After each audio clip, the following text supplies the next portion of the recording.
안녕하세요, 모티브 박기동입니다. 네, 오늘 드디어 기아 타스만을 시승하러 나왔습니다. 지금 여기 강원도 인제까지 나왔는데요. 정말 많이 궁금했죠.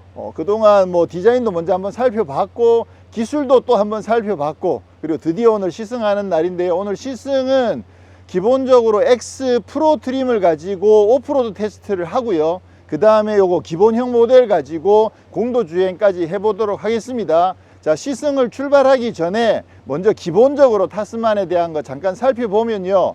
일단 타스만 사이즈가 이게 아무래도 국내의 다양한 픽업 트럭들이 이제 출시가 되고 있다 보니까 과연 이게 어느 정도 사이즈냐 많이들 궁금해 하실 텐데, 기본적으로 타스만은 KGM 같은 경우에 최근에 이름을 무쏘 스포츠로 바꿨죠. 기본형 무쏘 스포츠 사이즈가 아니고 무쏘 스포츠 칸 사이즈입니다. 그러니까 길이가 5410mm고 휠베이스가 3270mm거든요. 그렇게 되면 무쏘 칸보다 길이는 5mm가 짧아요. 길이는 거의 똑같죠. 휠베이스는 얘가 조금 더 깁니다. 그러니까 기본적으로 무쏘 칸 사이즈라고 이해하시면 되겠습니다. 지금 최대 적재량을 여기 600kg이라고 붙여놨는데, 요게 아마 사륜구동인 경우에, 사륜구동인 경우에 적재 최대량이 600kg이 되고요. 이륜구동 모델 같은 경우에는 700kg이 됩니다. 우와. 자, 그리고 파워트레인은 가솔린 2.5 터보 한 가지입니다. 일단은. 그래서 최고 출력이 281마력에 최대 토크가 43kgm인데요.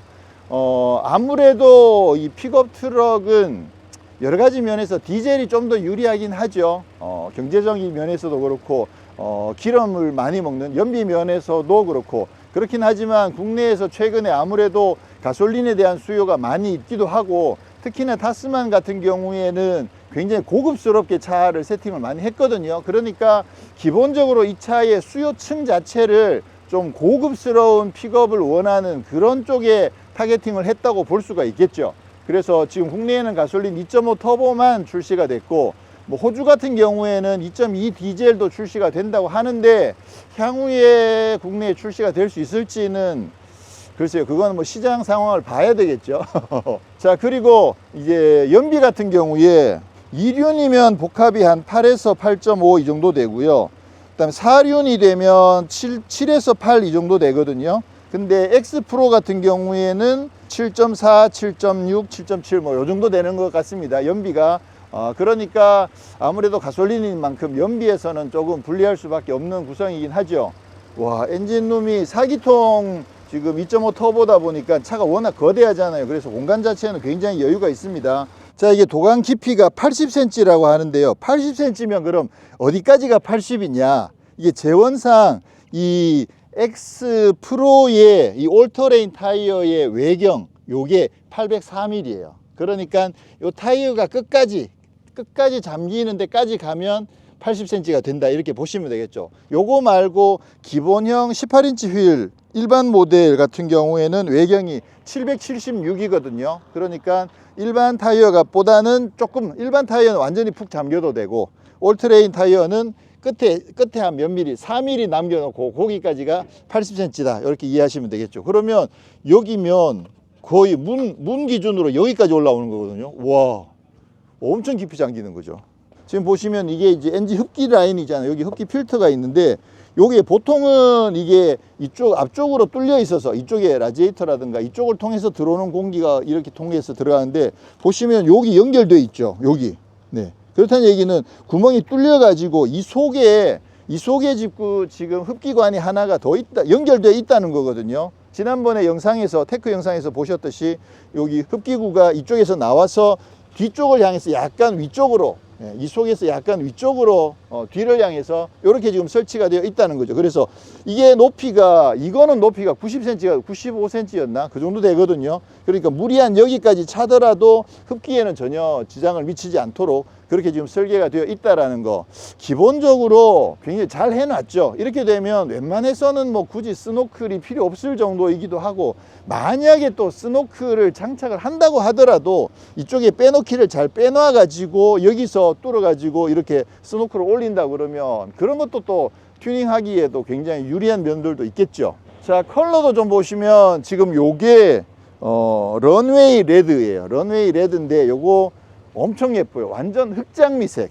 아주 진한, 그러면서 보랏빛이 살짝 들어있는 런웨이 레드인데, 아무래도 얘가 제일 예쁘긴 해요. 제일 예쁘긴 한데, 많은 분들이 또 그 텐 베이지도 선택들을 많이 하실 것 같고, 지금 이 컬러도 약간 블루인데 느낌이 약간 뭐랄까 조금 감각 있는 그런 블루거든요. 요거는 데님 블루, 데님 블루라고 해서 약간 청바지색 이렇게 보시면 될 것 같죠. 요게 그린인데 요거는 시티 세이프 그린, 그다음에 화이트는 뭐 스노우 화이트 펄, 그다음에 요거는 완전 블랙이죠. 블랙이면 오로라 블랙 펄이 되는 거고요. 자, 요게 이제 그레이인데 요게 스틸 그레이. 와, 그레이인데 뭔가 일반 그레이보다는 약간 다른 컬러들이 살짝 들어있는 느낌인데, 그레이도 꽤 괜찮은 게요, 이게 그레이하고 이쪽에 블랙이잖아요. 그러다 보니까 전체적으로 톤이 그레이랑 블랙 톤이 연결이 되면서 요 컬러 조합도 굉장히 예쁘더라고요. 자, 그리고 요게 이제 인터스텔라 그레이거든요. 블랙보다는 약간 조금 더 밝죠. 그래서 그레이인데 굉장히 많이 톤이 다운되어 있는 굉장히 진한 그런 그레이, 요게 인터스텔라 그레이. 근데 아무래도 가장 시선을 많이 끄는 거는 이 텐 베이지, 이 컬러인 것 같아요. 약간 사막 느낌이 나기도 하고. 자, 그 다음에 디자인적으로도 보시면 요거는 지금 X 프로거든요. 그 다음에 요거는 기본형 모델이에요. 앞모습과 옆모습에서 약간 디자인적으로 약간씩의 차이가 있습니다. 보시면 지난번에도 말씀드렸는데 요게 지금 유광이죠. 유광에 여기 호기에 볼록 튀어나와 있거든요. 그 다음에 여기도 지금 유광으로 마감을 해놨죠. 여기까지. 오히려 유광으로 마감되어 있는 게 요게 X 프로입니다. 그러면서 기아 로고를 블랙에 무광으로 처리해 놓은 거, 요게 X 프로고요. 기본형은 보시면 오히려 기본형이 이쪽이 무광이에요. 그리고 여기 장식도 없죠. 여기도 전체가 무광으로 되어 있죠. 그러면서 기아 로고는 그냥 회색으로 처리해 놓은 거, 요게 기본형 트림입니다. 오히려 이게 좀 더 X 프로일 것 같이 생겼는데, 근데 X 프로가 오프로드도 적용되기도 하지만 고급스러운 느낌도 있다 보니까 X 프로를 저렇게 디자인을 해놨고요. 휠도 보시면 여기는 지금 도로용 주행을 위해서 지금 18인치 휠과 타이어를 끼워 놨거든요. 그런 반면에 지금 X 프로 같은 경우에는 X 프로 전용의 17인치 휠에다가 지금 AT 올트레인 타이어를 지금 장착을 해 놨습니다. 자, 뒷모습에서도 보시면 여기 이제 타스마니라고 글자를 붙여놨는데, 여기도 검정색으로 글자를 붙여놨습니다. 그래서 검정색으로 글자가 붙어 있는 게 X 프로더라, X 프로라고 돼 있죠. 그리고 X 프로 같은 경우에는 최대 적재량이 500kg이라는 거, 일반 모델의 4륜 구동은 600kg, 그 다음에 2륜 구동은 700kg, 그런 차이들이 있습니다. 자, 그리고 X 프로 외관에서 멀리서 봐도 한눈에 딱 알아볼 수 있는 딱 포인트가 있습니다. 뭐냐면 여기 아래쪽에 보시면 여기 오렌지색 견인고리가 장착되어 있죠. 여기 앞에도 있고 뒤에도 있거든요. 그래서 멀리서 보셨을 때 오렌지색 견인고리가 장착되어 있다, 그러면 X 프로라고 바로 보시면 되겠죠. 자, 그리고 아무래도 픽업 트럭은 이런 형태로 다양하게 활용할 수 있는 방안들이 많다 보니까 여기 어떤 장비들을 갖추느냐에 따라서 활용도가 굉장히 달라지죠. 지금 여기도 보시면 지금 데크를, 요거 모노 데크를 지금 장착을 해 놓은 거죠. 이것도 이렇게 열리나? 와, 이렇게 하면 뭔가 보호를 해야 되는 그런 짐을 실었을 때는 이렇게 해서 와, 이게 슬라이드 데크도 넣어가지고, 이렇게 해서 짐 싣고 하면 엄청 좋네요. 이게 중간중간에 스톱이 되는구나. 자, 그리고 이쪽에는 지금 이렇게 다양하게 바들을 장착을 해가지고 뭔가 추가적으로 장착할 수 있게끔 이렇게, 이런 바만 기본으로 장착을 해놔도 다양하게 활용들 할 수가 있겠죠. 여기도 보시면, 와, 그러네. 안에 이렇게 해서 커버, 야, 이렇게 슬라이딩 커버도 넣어놨고. 자, 그리고 아무래도 견인들도 많이 하시니까요. 지금 이런 요트 이런 거, 이런 거 진짜 견인해서 다닐 수 있으면 정말 좋을 것 같은데, 지금 여기도 견인할 수 있도록 연결을 해 놨습니다. 기본적으로 이제 견인고리 장착을 하실 수가 있고요. 요거는 3.5톤까지 견인이 가능하거든요. 근데 아무래도 이게 견인을 하다 보면 내리막에서 감속할 때라든가 아니면 이게 바람에 흔들릴 때라든가 그 견인 상황에서 위험한 상황들이 발생할 수도 있잖아요. 그런 부분들도 어느 정도 컨트롤할 수 있는 안전 장비들이 적용이 되어 있습니다. 이쪽 스웨이에 대한 컨트롤이라든가 아니면 제동에서 뒤쪽 제동을 어느 정도 컨트롤할 수 있는 그런 기능들까지 기본적으로 갖춰져 있습니다. 지금 여기에도 데크를 만들어 놨는데 뭐 진짜 다양하네요. 저쪽에서 봤던 슬라이딩 데크도 있고, 요거는 위에 윗부분에만 이렇게 따로 이렇게 해서 또 데크를 만들어 가지고 다양하게 활용할 수 있게끔. 자, 여기는 지금 어닝을 펼쳐 놨는데요. 아까도 보셨듯이 요거 이제 기아 샵 전용 상품이라고 말씀드렸잖아요. 여기는 지금 이게 스텝도 있거든요. 여기 약간 락슬라이드 효과도 있을 것 같은 스텝도 있는데, 지금 이것도 그렇고 이것도 그렇고 아까 보셨던 뒤에 그 슬라이드 베드 이런 거 있죠. 이거 전부 다 그 기아샵 전용 상품입니다. 그러니까 타스만을 위해서 특별히 기아에서 개발해 놓은 제품들을 지금 전시들을 다 해 놓은 거예요. 그래서 다양하게 활용할 수 있는 여지들이 많아서 그런 점에서도 굉장히 좋네요. 특별히 전용으로 제작해 놓은 그런 제품들이다 보니까 아무래도 좀 더 잘 맞기도 하고 적용하기가 상당히 좋겠죠. 네, 우선 공도 먼저 주행을 해 보겠습니다. 요거는 X 프로 아닌 일반 트림이고요. 와, 확실히 이게 픽업이라고 하지만 진짜 고급스럽네요. 이대로 그냥 SUV로 만들면 큰 문제가 없을 정도로, 자, 출발을 해 보도록 하겠습니다. 부드러워. 일단 뭐 출력도 좋고요, 토크도 세고 하다 보니까 처음 출발이 엄청 부드럽긴 하네요. 야, 승차감이 부드러워요. 사실 부드러운데 제일 궁금한 게 이제 저거잖아요. 이게 아무래도 바디온 프레임이다 보니까 프레임하고 바디의 그 진동을 얼마나 잘 잡았을까, 그 부분이 사실 좀 많이 궁금한데 기본적으로 그 진동은 조금 있습니다. 그래도 이 정도면 뭐 상당히 잘 잡아 놓은 것 같아요. 자, 스포츠 모드에 두고 극과속을 먼저 한번 해보도록 하겠습니다. 하나, 둘, 셋.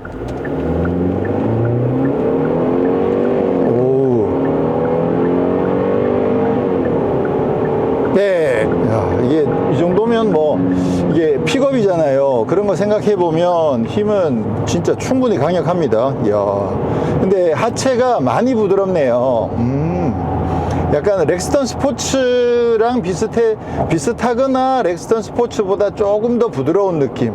콜로라도보다는 좀 많이 부드럽다는 생각이 들고요. 이거 스포츠 모드 놓고 타면 파워는 진짜 장난 아니게 좋네요. 차로 유지도 기본적으로 스마트 크루즈 컨트롤이랑 별개로 지금 차로 유지가 가능하기 때문에 지금 걸어보면,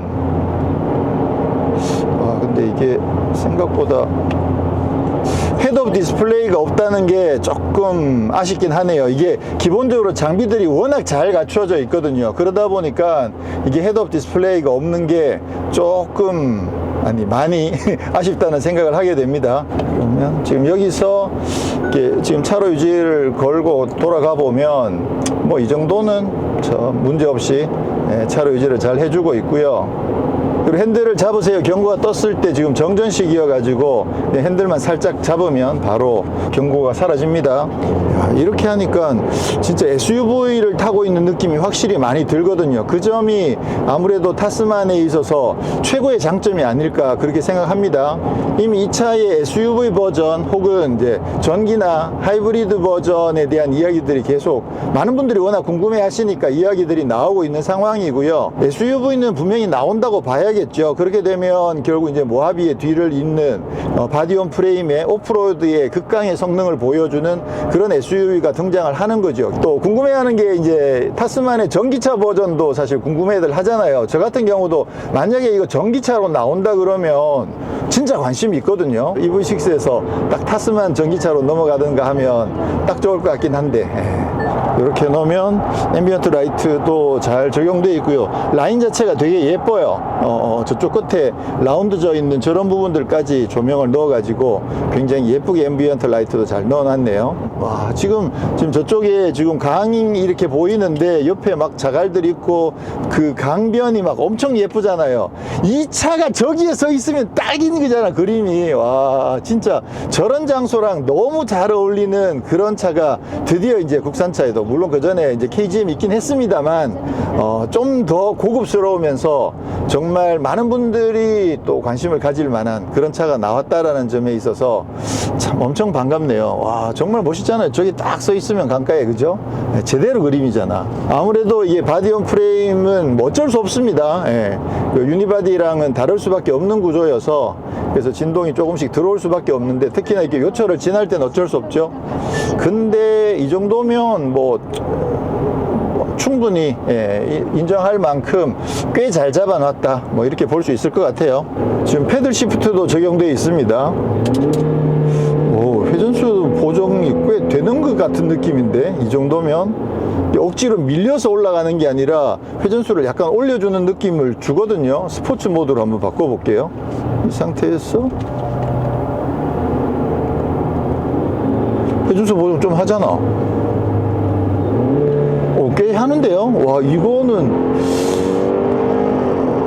이 정도 회전수 보정이면 꽤 지금까지 현대기아에서 봤던 것 중에서도 꽤 높은 수준으로 회전수 보정을 지금 해주고 있는 느낌이 듭니다. 금방 올라오잖아. 금방 올라오죠, 소리가. 이야, 타스만에서 의외의 기쁜 소식을 듣게 되네요. 그리고 말씀드렸듯이 이게 기본적으로 사이즈가 KGM의 무쏘 칸이랑 같은 사이즈잖아요. 그러다 보니까 뒤에 그 베드 길이도 꽤 많이 길기도 하고, 베드 용량도 적재 하중도 좀 크죠. 그러다 보니까 후륜의 서스펜션 자체가 이제 리지드 엑셀에다가 판 스프링이 붙어 있는 그런 상황이잖아요. 근데 KGM 무쏘 같은 경우에 칸 말고 기본 무쏘 같은 경우에는 뒤에다가 그 멀티링크가 들어가잖아요. 그러니까 그런 점에서는 이 차가 아무래도 크기가 크기 때문에 어쩔 수 없이 조금 한계가 있긴 하죠. 이 차에다가 사실 뭐 멀티링크까지 넣는 거는 이 차의 그 효용성을 생각해 봤을 때는 조금 무리긴 하죠. 그러니까 이해가 되긴 하는데, 이 차의 특성 자체를 한정 지을 수밖에 없는 구조이긴 하네요. 자, 스포츠 모드에서 이번에는 회전수를 조금 올려 가지고 그렇게 해서 급출발을 한번 해보도록 하겠습니다.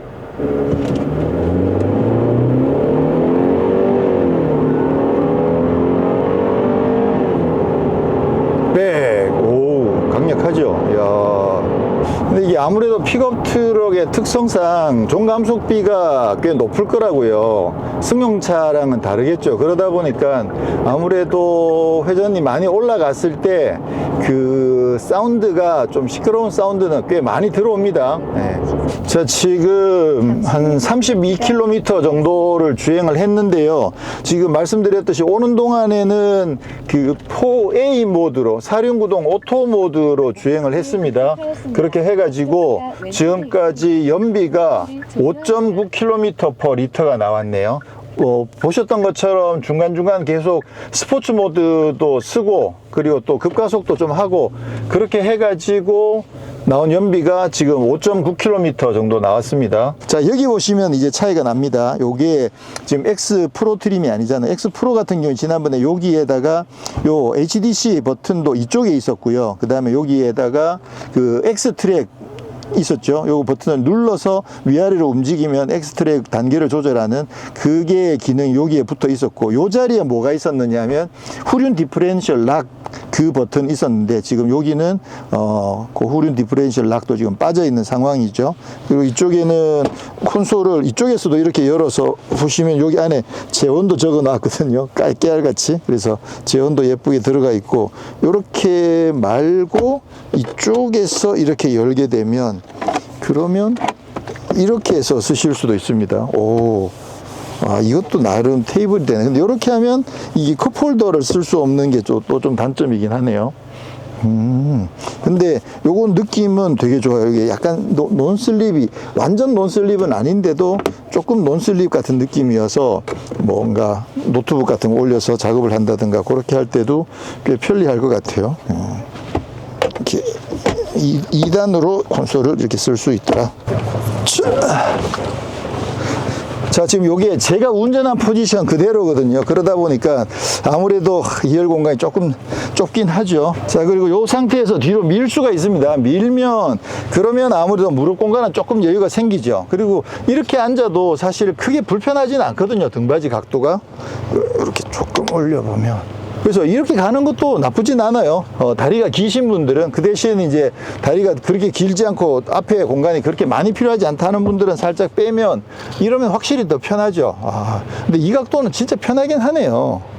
이거 운전을 누가 이렇게 한 거예요? 좀 당겨 빨리. 얘를 요만큼만 이 정도까지만 당겨줘도 그래도 꽤 공간은 여유가 있을 것 같다는 생각을 하고요. 이것도 이제 화물 공간으로 2열조차도 화물로 써야 되는 상황일 경우에는 위에는 이렇게 당겨서 내리게 되면 여기다가 이제 둘 다 내려서 짐을 실을 수도 있고, 이렇게만 해서 여기는 사람이 타고 짐을 싣고 이렇게 해도 되고, 둘 다 내려가지고 여기다가 짐을 실을 수도 있는데, 이 뒤에 공간은 화물 공간으로 쓰기는 좀 어렵습니다. 왜냐하면 시트가 앞뒤로 왔다 갔다 해야 되다 보니까 이쪽에다가 뭔가를 넣긴 어렵고, 그리고 지난번에도 말씀드렸듯이 아마 이쪽에 여기에 무슨 전기장치 이런 것들을 좀 집어넣어 놨다고 그러는 것 같아요. 왜냐하면 저기 엔진룸에 넣어놨을 때 이게 물에 잠길 수 있는 그런 가능성들이 있어서 물에 잠기면 안 되는 그런 전기 장비들을 이쪽에다가 집어넣어 놨다고 하는 것 같아요. 그 다음에 방석도 이렇게 들어 올리게 되면 여기도 6대4로 나눠서 분할해서 뭐 짐 같은 거 넣을 수 있게끔, 보시면 이게 딱 장총 하나 딱 집어 넣을 수 있는 그런 사이즈죠. 와, 이거는 아예 작정하고 뭐 호주 이런 데서는 사냥도 되잖아요. 그러니까 사냥을 위해서 총 같은 거 넣기에 딱 좋은, 어차피 호주에서는 여기다 놔도 되긴 하긴 하지만, 네. 오린도구리 그림이 어디 가버렸지? 그거 왜 뺐지? 아니 그런 걸 왜 빼? 호주에 나가는 차만 오린도구리 넣어주나? 아쉬운데? 우리도 오린도구리 주지. 이게 이스트에그처럼 여기에다가 그 오린도구리 그림이 있었거든요, 지난번에는. 근데 지금 없어졌네요. 네. 왜 없었지? 아쉽네. 자, 이번에는 2H로 바꿔서 주행을 해보도록 하겠습니다. 리셋을 하고, 네, 지금부터 주행을 한번 해보도록 하겠습니다. 아무래도 확실히 2륜으로 출발하면 4륜 출발할 때만큼 가뿐하진 않네요. 4륜 때는 이게 전체적으로 좀 매끄럽게 출발하는 느낌이 있었는데, 2륜 때는 확실히 엑셀을 조금 더 깊이 밟아줘야 나가는 그런 느낌이 살짝 있긴 합니다. 그럼 지금부터는 그냥 계속 2륜으로만 주행을 해보도록 하겠습니다. 연비도 한번 체크를 해볼게요. 자, 그리고 오디오는 여기에 지금 하만카돈 오디오가 적용이 되어 있는데요. 개인적으로는 하만카돈을 꽤 선호를 합니다. 지금 블루투스로만 연결해서 음악을 잠깐 들어볼게요.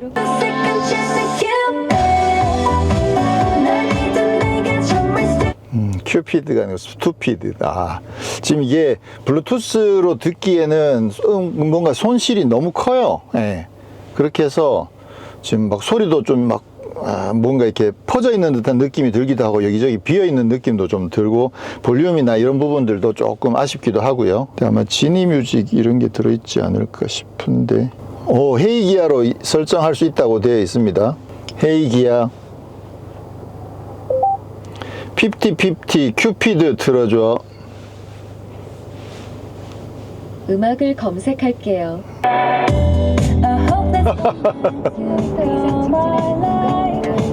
소리 완전히 다르잖아 이게. 와, 그러니까 이게 블루투스나 아니면 안드로이드 오토 이런 부분들은 확실히 그 음의 소스를 전달하는데 좀 한계가 있습니다. 근데 확실히 이런 차들은 그 진이든 멜론이든 로그인을 하셔가지고 차 안에 있는 앱을 통해서 음악을 들으시는 게 확실히 더 좋습니다. 헤이 기아 아이브 IM 틀어줘. 다른 문을 열어 따라갈 필요는. 뭔가 조금 빠지는 것 같아. 설정을 조금 바꾸긴 해야 될 것 같아요. 사운드에 들어가서 지금 고급 음향이라고 되어 있는데 뭔가 고급으로 제어하는 게 없어요. 여기 속도 연동 음량, 이거는 오디오와 고급과 상관없잖아요. 오디오 음량 자동 줄이기, 이것도 오디오 사운드의 고급 효과는 아니거든요. 네, 그래서 요건 조금 아쉽네요. 고급 음향이라고 해놓고 고급 음향 장비가 하나도 없어. 그 다음에 지금 약간 제 취향대로 고음을 조금만 올리고 요 정도로 한번 해서 들어보도록 할게요. 지금 서라운드 조절하는 기능 자체도 아예 없거든요. 그래서 조금 아쉽긴 하네요. 이건 꺼버리고.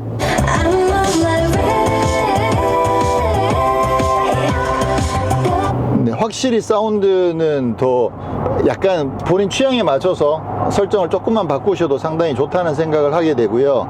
One look, give 'em whiplash. Beat drop with a big flash. 집중해 좀 더 think fast. 네, 방금 볼륨을 최대까지 올려봤는데요. 사실 이 차가 이제 뭐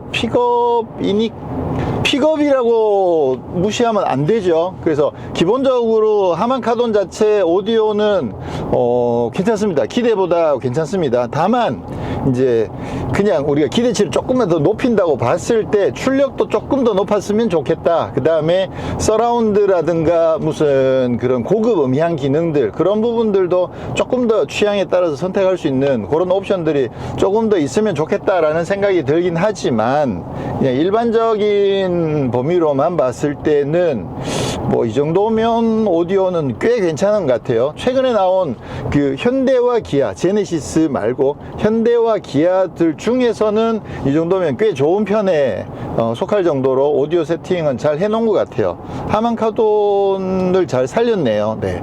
그리고 볼륨을 끝까지 올렸을 때도 뭐 음이 찌그러지거나 뭉개지거나 이런 느낌들은 별로 없어가지고요. 뭐 이 정도면 오디오도 괜찮은 것 같습니다.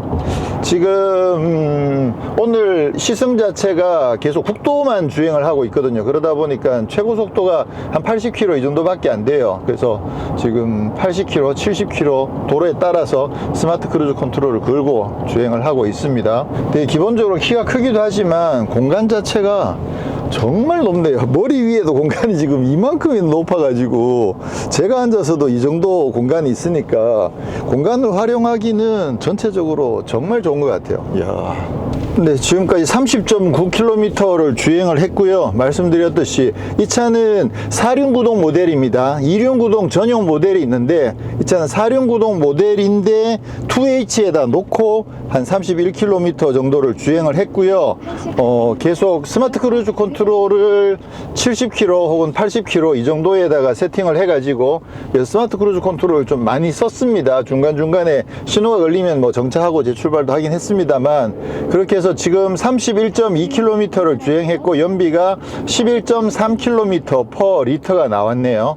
이 정도면 뭐 나쁘지 않죠. 네, 공도 주행을 정리하자면 기본적으로 굉장히 고급스러운 주행 감각도 좋고요. 장비들도 고급스럽게 잘 갖춰져 있습니다. 그렇긴 하지만 그 바디온 프레임 특유의 진동은 조금 있기 때문에 그 부분에 대해서는 뭐 기본적으로는 어쩔 수 없는 물리적인 현상이죠. 그렇긴 하지만 그 부분에 민감하신 분들도 계실 수도 있잖아요. 그러니까 관심 있으신 분들은 꼭 시승을 하셔가지고 이 바디온 프레임 특유의 진동을 용납하실 수 있는지 한번 확인을 하셔야 될 것 같습니다.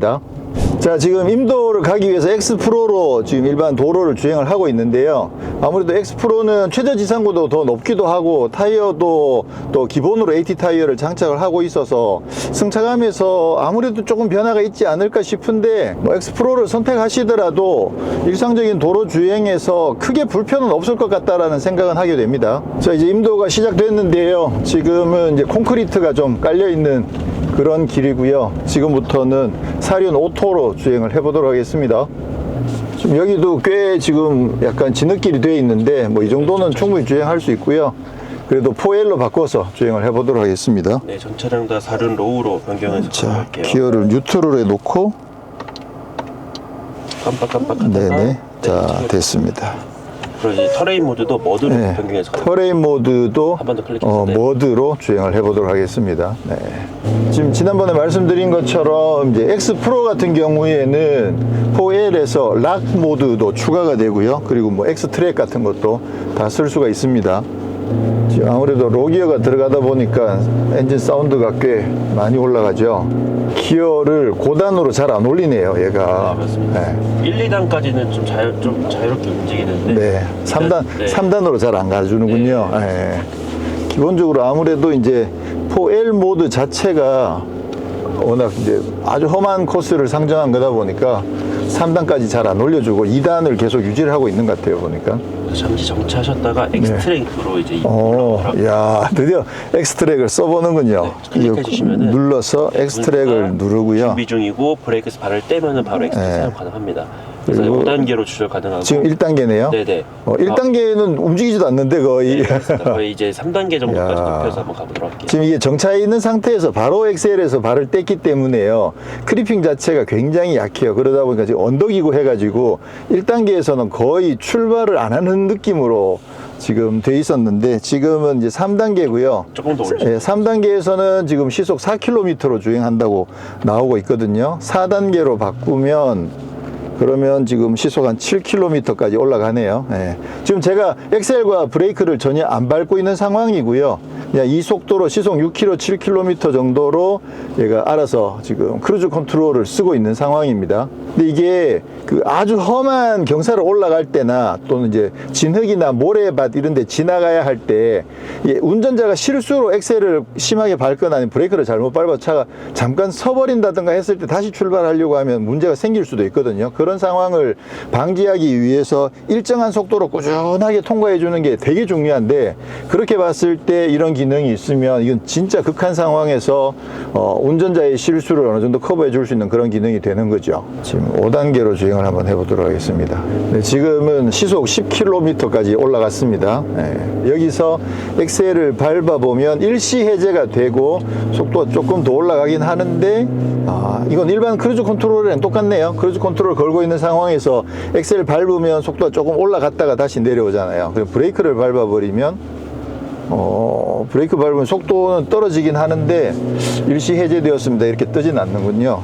지금은 일시 해제됩니다. 그 다음에 꺼버리고 이제는 주행을 해보도록 하겠습니다.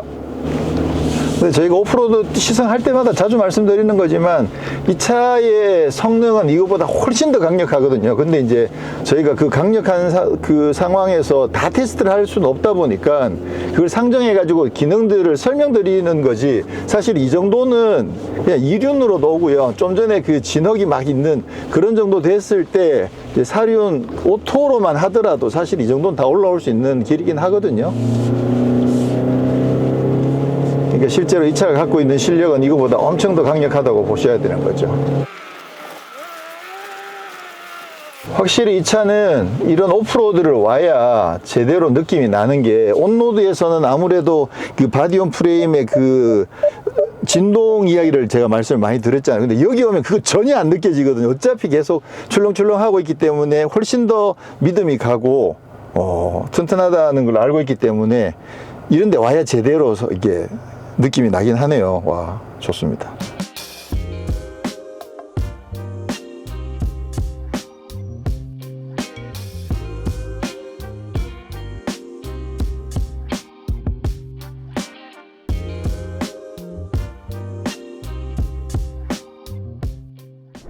자, 지금 내리막에서는 우리가 계속 HDC라고 그동안 불러왔던 거, 그 기능, 여기는 지금 DBC라고 부르거든요. 다운힐 브레이크 컨트롤 해가지고, 그 HDC랑 같은 기능인데요. 이게 4H에서는 이 버튼을 누르면 DBC가 작동을 하고, 4L에서 이거를 누르면 X트랙이 작동하게끔 그렇게 되어 있습니다. 아무래도 HDC가 조금은 더 속도를 높게 컨트롤하는 그런 경향들이 있죠.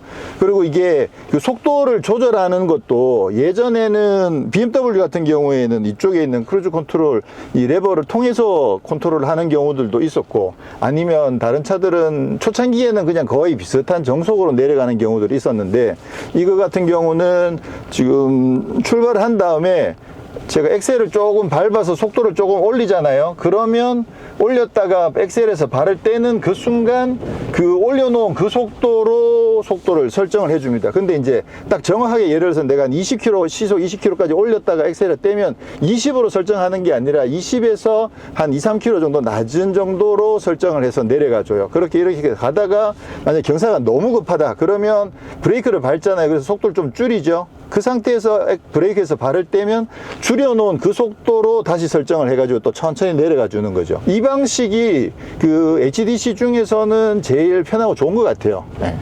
뭐 굳이 고민할 필요 없이 내가 원하는 속도를 발로 바로바로 조절해 줄 수 있으니까 이거는 굉장히 잘 설정해 놨네요. 자, 또 왔습니다.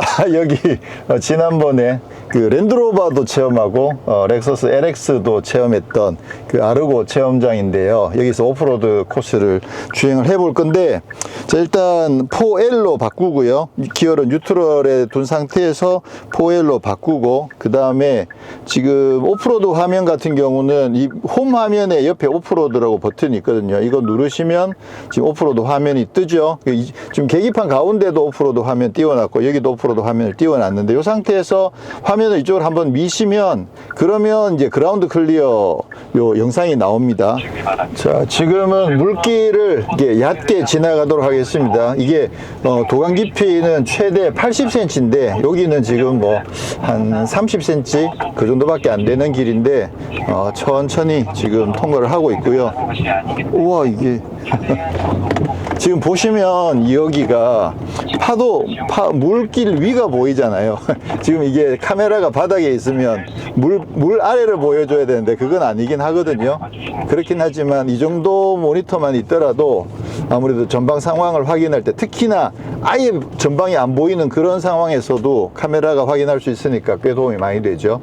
자, 이번에는 이제 모굴 코스를 들어가 보도록 하겠습니다. 이게 접근각도 뭐 상당히 괜찮고, 지금 여기서도 배가 지금 전혀 안 닿는 그 정도가 되거든요. 오, 여기는 꽤 뾰족한데, 뾰족하긴 한데도 전혀 지금 배가 닿지 않는 상태로 무사히 잘 넘어가고 있습니다. 이게 최저지상고를 252mm로 확보를 한 거는 굉장히 잘한 것 같아요. 어차피 에어 서스펜션이 들어있지 않는 상황에서 이걸 만약에 한 220, 200mm, 230 요 정도만 해가지고는 진짜 요만큼 한 끗 아쉬울 수 있거든요. 근데 252면 거의 웬만큼 에어 서스펜션을 한 1단계 정도 높인 정도까지는 되는 상황이어서 이 정도만 하더라도 진짜 웬만한 오프로드는 갈 수 있기 때문에 최저지상고 확보는 진짜 잘했다는 생각이 들고요. 그런 만큼 차에 타고 내릴 때는 올라가기가 좀 많이 힘들 정도로 높긴 해요. 와, 이거 진짜 좋다.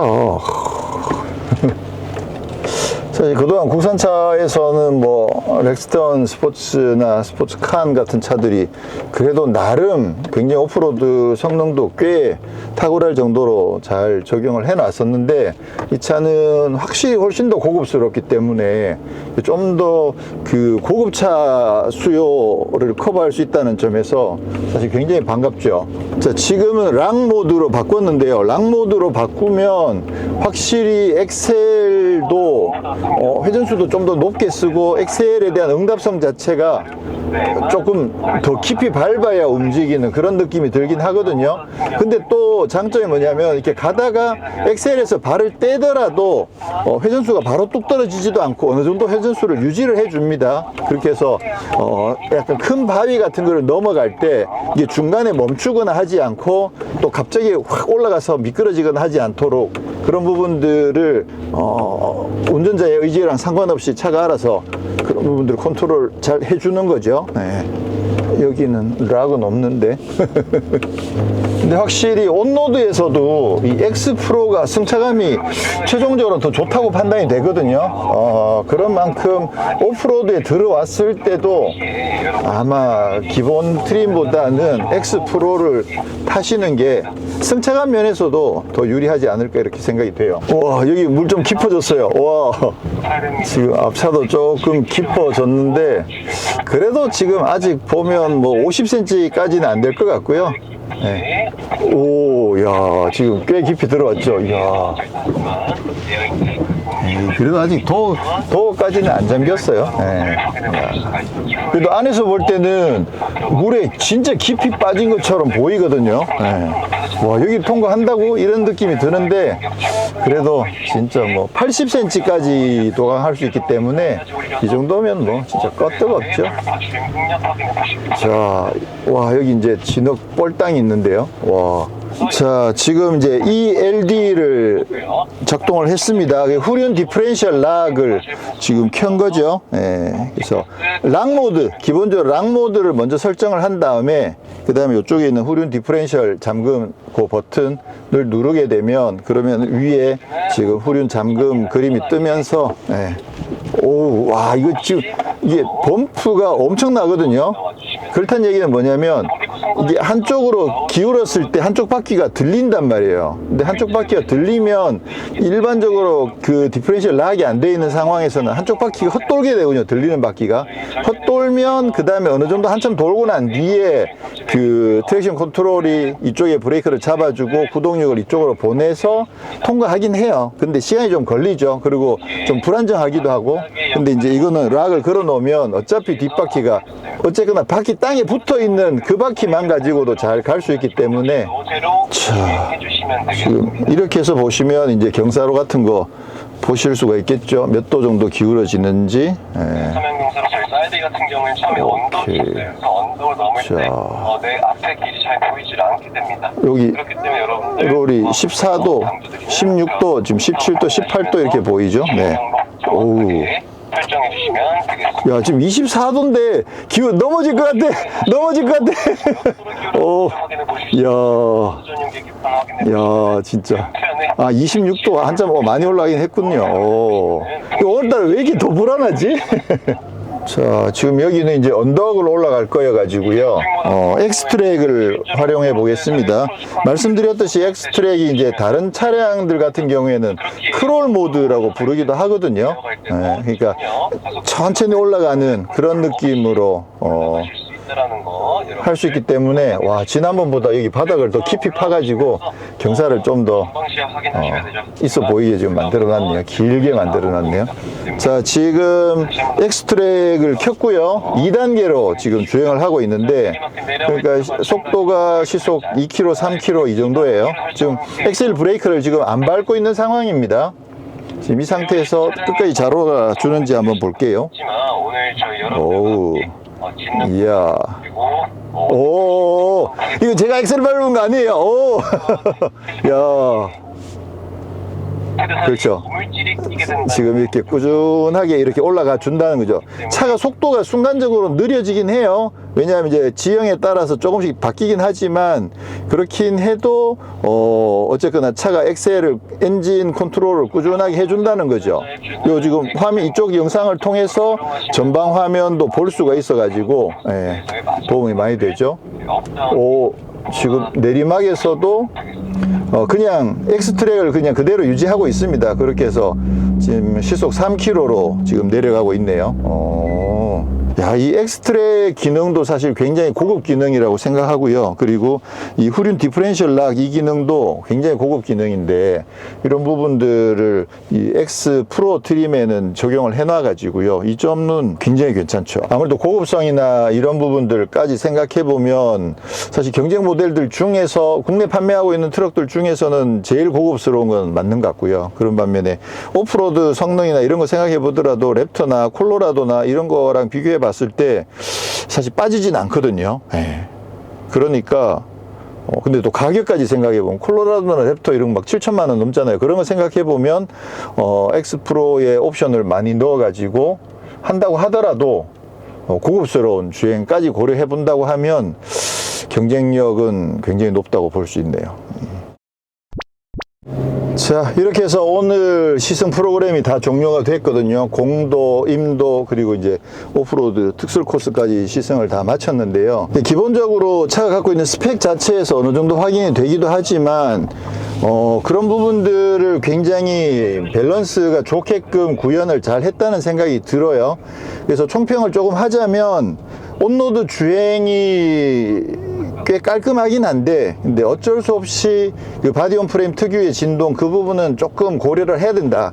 근데 오히려 X 프로 트림이 오히려 진동도 훨씬 더 덜하기도 하고 승차감 자체도 더 좋은 것으로 그렇게 판단을 하도록 하겠습니다. 아무래도 지상고가 높으면서 서스펜션 세팅도 조금 달라질 수도 있고, 타이어 자체도 약간은 더 부드러운 느낌으로, 휠도 17인치로 더 작아지기도 하고, 타이어 물성 자체도 조금 더 부드럽고, 그런 부분들이 전반적으로 어우러진 거라고 보여지는데, 그래서 온로드 승차감이 오히려 X 프로가 더 좋더라. 그리고 X 프로 같은 경우에는 뭐 각가지 강력한 오프로드 기능들, 뭐 엑스트랙이나 또 ELD 이런 기능들까지 있어서 정말 홈로 탈출하는데 굉장히 큰 도움이 될 거라고 보여지고요. 또 도하 깊이도 80cm나 되다 보니까 그 부분도 정말 이 차가 오프로드를 위해서 정말 괜찮은 모델이 아닌가 이런 생각을 하게 되거든요. 그러니까 결국은 가격 기준으로 봤을 때 뭐 콜로라도나 아니면 수입 SUV들보다는 정말 경쟁력 있는 가격인데 굉장히 고급스러운 장비들까지 다 갖추고 있고, 그러면서 오프로드 성능도 정말 강력하고, 그러다 보니까 이게 와, 경쟁력이 정말 좋다고 생각이 되죠. 특히나 국내에서는 더더욱 그런 점에 있어서 경쟁력이 굉장히 높다고 보여지고요. 일단 첫 느낌은 정말 좋습니다. 이 상태로 그 SUV 모하비가 나와도 좋겠다. 이게 딱 모하비라고 생각하더라도 느낌이 굉장히 좋거든요. 그래서 SUV 모하비로 나와도 굉장히 좋겠다는 생각이 들기도 하고, 특히나 이게 전기차로 나오게 되면 그러면 아무래도 뭐 캠핑이나 이런 레저를 생각하시는 분들한테는 전기차로 나오면 월등히 더 좋죠. 전기를 활용할 수 있는 여지도 훨씬 더 많아지기 때문에, 그리고 아무래도 오프로드를 주행하는 데 있어서도 저속 토크가 워낙 좋기 때문에 그 점에서도 장점이 많거든요. 전기차 탔으만도 좀 기대가 많이 됩니다. 조만간 다시 또 시승차도 또 확보를 해가지고 좀 더 다양하게 이 차의 진가가 어떤지, 매력이 뭔지 찾아보는 시간 또 더 가져보도록 하겠습니다. 오늘은 시승을 마치고요. 다음에 다시 인사드리겠습니다. 고맙습니다.